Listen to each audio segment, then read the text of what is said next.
Parte I. Paradigmas y espejo social. ¿Cuántos de ustedes han estado en la Casa de los Espejos de alguna feria? ¿Qué tal si esa fuera la única fuente de información que tuvieran sobre su cuerpo? Alguna absurda caricatura. Por ejemplo, yo una vez me vi sin cabello. ¿No es absurdo? La mayoría de los mapas de la gente son una función del espejo social. Viven fuera del espejo social y de su memoria. Una mamá me dijo el otro día, no puedo entender a mi hija. De repente ya tiene 17 años y es como si fuera otra persona. Nunca la había visto tan poco cooperativa, tan rebelde, tan enojada, tan poco dispuesta a ayudarnos en la casa, o siquiera abrirse a cualquier influencia. ¿Qué está sucediendo en el mapa o el paradigma de su cabeza? ¿Y qué se hace con ese mapa? ¿Se actúa de acuerdo a él? En la cabeza creamos una imagen de cierta persona. Es el mapa que tenemos de ella. Alguien podría repetirle lo que yo digo aquí. Inténtelo otra vez. Trate de ser más positiva. Pero mientras una persona mantenga ese mapa, esa imagen de la otra persona en su cabeza, va a tratarla de ese modo.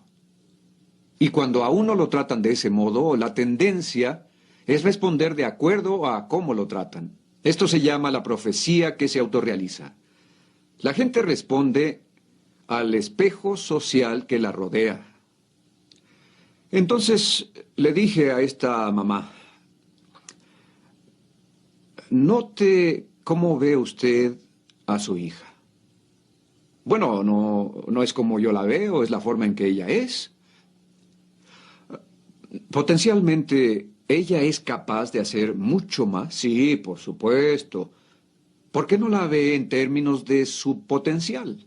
¿No es su potencial parte de la realidad de su vida?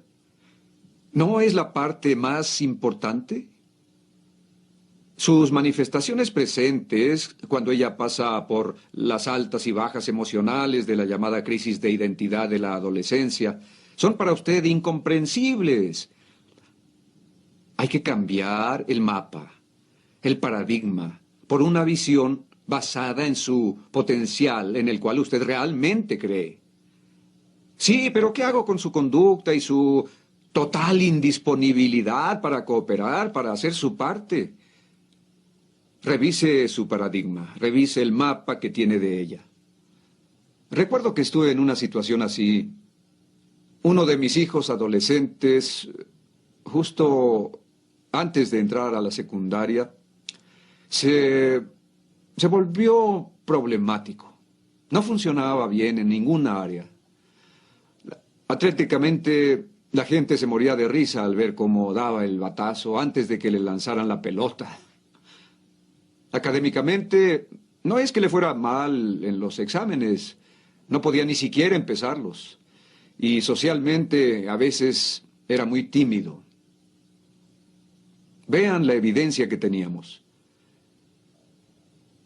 Y Sandra y yo, mi esposa, decíamos sobre esto, quizá cada familia merece tener uno así. Pero queremos al muchacho y nos preocupaba. Recuerdo que una vez hablé del tema en Armonk, Nueva York. Estaba hablando sobre el estudio que abrió todo el campo de lo que se llama la profecía autorrealizada. Sobre una computadora en Inglaterra que a un grupo brillante lo declaró tonto. Dice el maestro, el grupo brillante está aquí. Tienen 120 o 130 de coeficiente intelectual y realmente les fascina aprender. Son un encanto.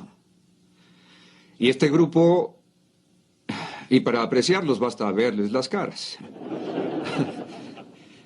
Este grupo también es encantador. Pero no tienen la misma capacidad y es algo que hay que admitir. Adviertan lo que está pasando. El maestro está describiendo una realidad, ¿de acuerdo? Las cosas son así. Y los niños lo aceptan. Y actúan así durante un periodo de varios meses. En otras palabras, eso se vuelve su visión, su paradigma. Pero ¿saben qué? Varios meses después, se descubre que hubo un error en la computadora y los dos grupos fueron mal catalogados. Inmediatamente los examinaron, sin decir nada a nadie, y este grupo subió 18 puntos.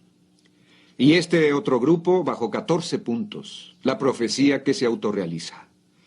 Nuestros mapas y paradigmas de nosotros mismos son en mucho una función del espejo social, una reversión basada en expectativas, paradigmas, representaciones mentales, mapas sostenidos por otras personas. Esa es la significación de los paradigmas. Y noten cómo la conducta y la actitud fluyen de cómo uno ve.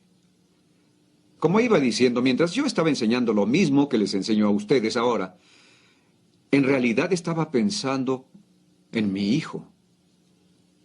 ¿Es posible que el problema sea mi paradigma?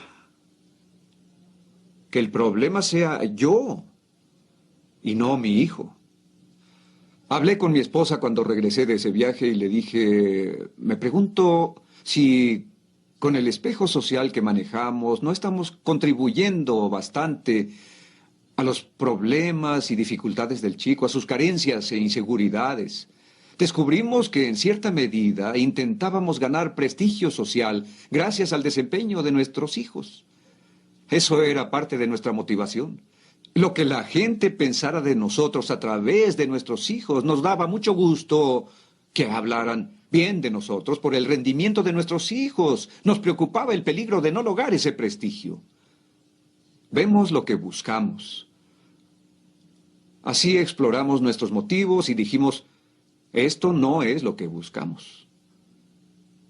Comenzamos a verlo de otro modo, como una persona con sus propios derechos, que no debe compararse con nadie más.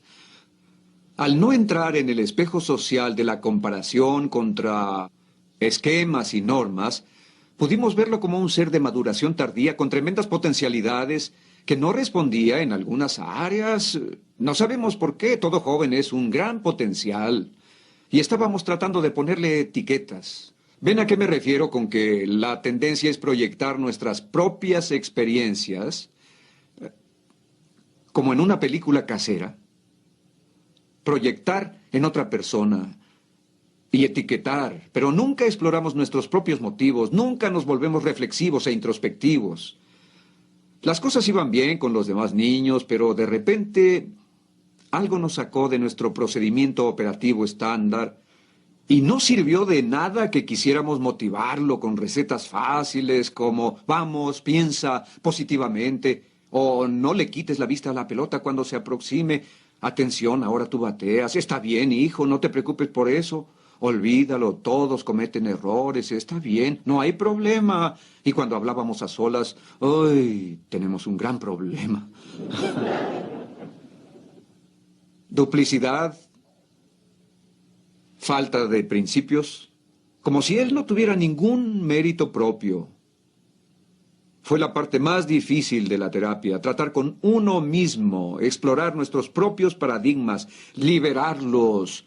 Pero cuando tratas de tener a la gente, de poseerla, de ser su dueño, y que su desempeño se refleje en tu reputación, tu estructura básica de motivación condiciona tu paradigma sobre esa persona. Y la verás a través del marco de referencia de tu espejo social, y entras en la profecía que se autorrealiza. Esperemos que nuestra humildad nos despierte el interés y la disponibilidad para analizar nuestras ideas sobre la vida y cuestionarlas. Particularmente cuando se trata de nuestros propios mapas, los de nuestros seres queridos, de nuestros jefes, de nuestros asociados, de personas cercanas. Y así, con toda humildad, decir a otras personas cómo lo ven. ¿Cuál es su punto de vista? ¿Cuál es su perspectiva? ¿Cuál es su marco de referencia? ¿Cuál es su opinión?